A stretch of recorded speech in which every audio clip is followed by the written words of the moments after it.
I'm Cody Rudd, I work at So Restaurant and Bar, and I'm going to be preparing lamb bulgogi. Bulgogi is a traditional Korean barbecue method. So here's what you do when you're making the bulgogi, huh? Yeah. First you start with a nice meatball, huh? You can't properly cook. You can't do Korean food without an Italian accent. 3 components to this dish is very simple. It's basically the stir-fried lamb, the pickles. We're going to be pickling red onion, jalapeno, and cremini mushrooms.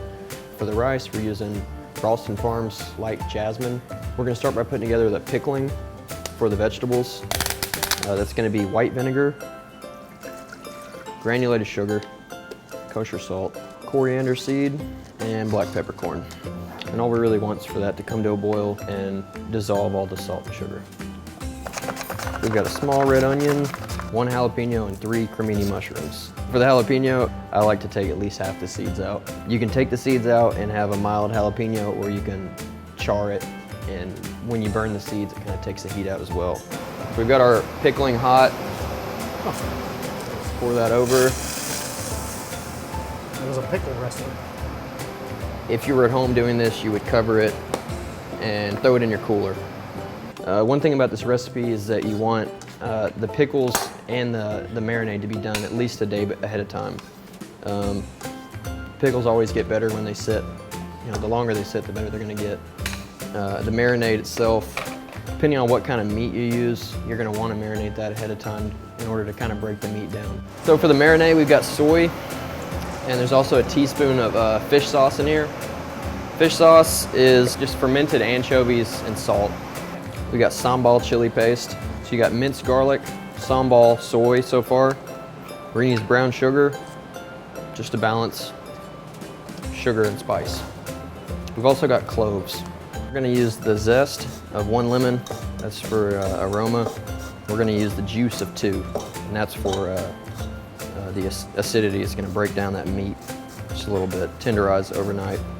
We've got our lamb. We want something with plenty of fat on it, basically because it tastes better.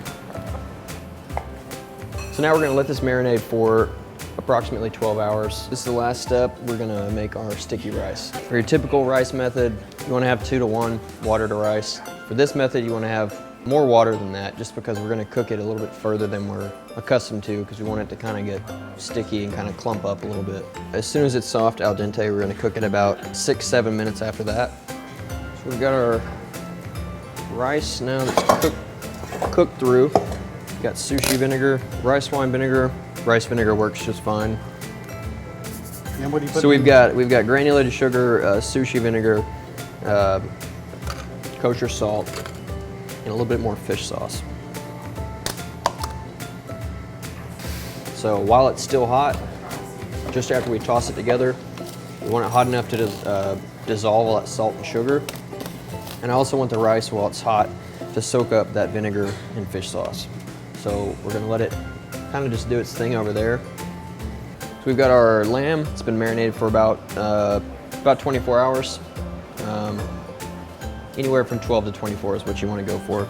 You want to cook high heat. You want caramelization on that brown sugar. When you're looking at the pan, the oil should look like water, because you know it's hot enough when it looks like water and it doesn't look like oil anymore.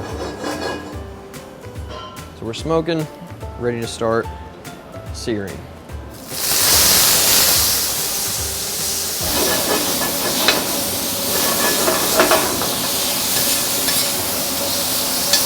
We're gonna do this all in one little ring mold, and we do the rice at the bottom because my goal is for the rice to soak up some of the juice that comes off of the lamb and the pickles.